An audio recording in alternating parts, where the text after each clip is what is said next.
Hello viewers, আজকে আমি ভাজা পিঠা বা বকফুল পিঠা বা চানার পিঠা যেটাই বলুন ওইটা আমি আজকের রেসিপিটা আপনাদের সাথে পিঠারটা শেয়ার করছি। এখানে আমি চানার ডাল 4-5 ঘন্টা ভিজিয়ে রেখেছিলাম, তারপরে এটাকে সেদ্ধ করে বেটে নিয়েছি।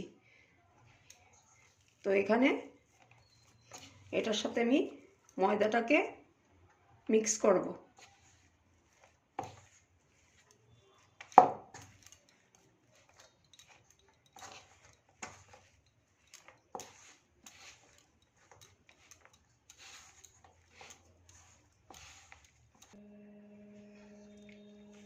এবারে আমার ময়দা মিক্স হয়ে গেছে এটার মধ্যে।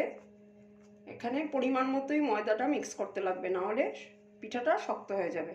তারপরে এখান থেকে একটু একটু করে আমি এরকম লেচি নিয়ে নেব, নিয়ে গোল করে একটা বাটির মতো শেপ দেব।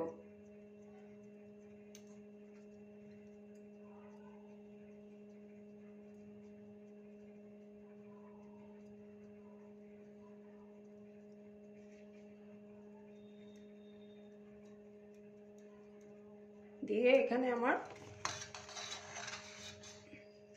নারকেলের পুরটা আমি আগে থেকেই করে রেখেছিলাম, গুড় দিয়ে নারকেলের পুর এটার ভিতরে দিয়ে তারপরে এইভাবে করে মুখটাকে বন্ধ করে দেব।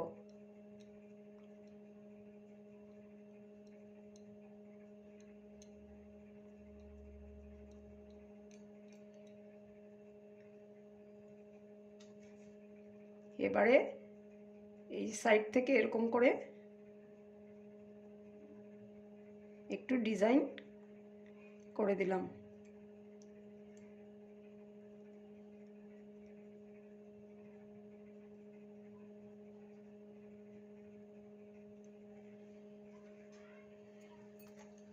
এরকম করে আমি সবগুলা বানিয়ে নেব।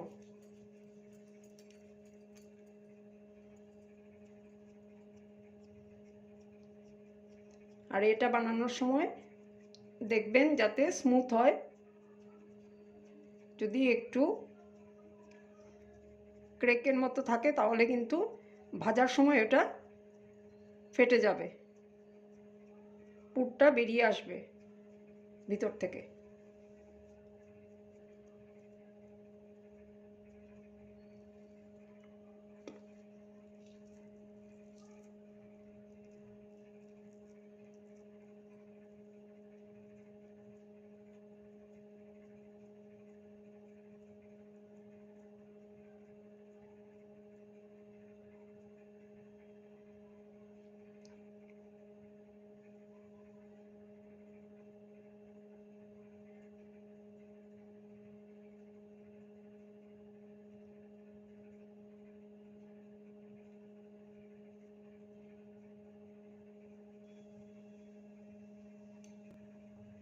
এবারে আমার পিঠাগুলা বানানো হয়ে গেছে। এবারে আমি এখানে তেল রেখেছিলাম কড়াইতে গরম হওয়ার জন্য। এখন এক এক করে আমি পিঠাগুলা দিয়ে দেব গরম তেলের মধ্যে।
পিঠাগুলা একটু কড়া করে ভাজতে লাগবে।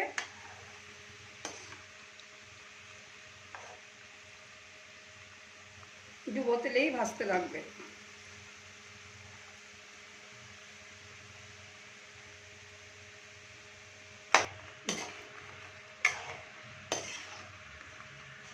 যে আমার পিঠেগুলো হয়ে গেছে ভাজা, একটু লাল লাল করে ভাজা হয়েছে। এবারে আমি থালাতে বের করে নিলাম।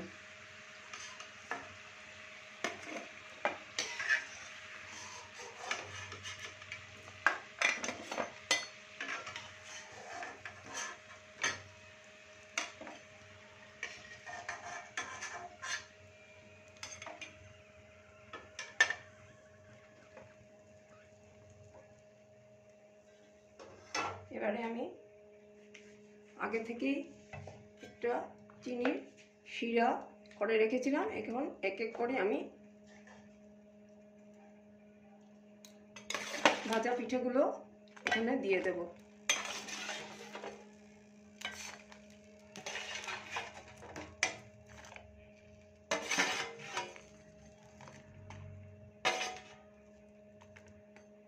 দশ 15 মিনিট পরে এগুলা বের করে আপনারা পরিবেশন করতে পারবেন। তাহলে এই চিনির শিরাটাও পিঠাটা অ্যাবজর্ব করে নেবে আর ফুলে সুন্দর একটা আরও অনেক বড় বড় দেখাবে। 10 মিনিট পরে আমি চিনির রস থেকে পিঠাগুলোকে বের করে নিয়েছি। এই দেখুন আমার ভাজা পিঠা বা চানা পিঠা বা বকফুল পিঠা যে যা বলুন রেডি হয়ে গেছে।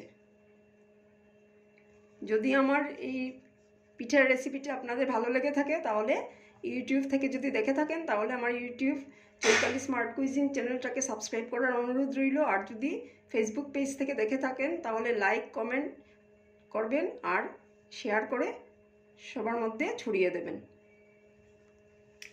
ধন্যবাদ সবাইকে।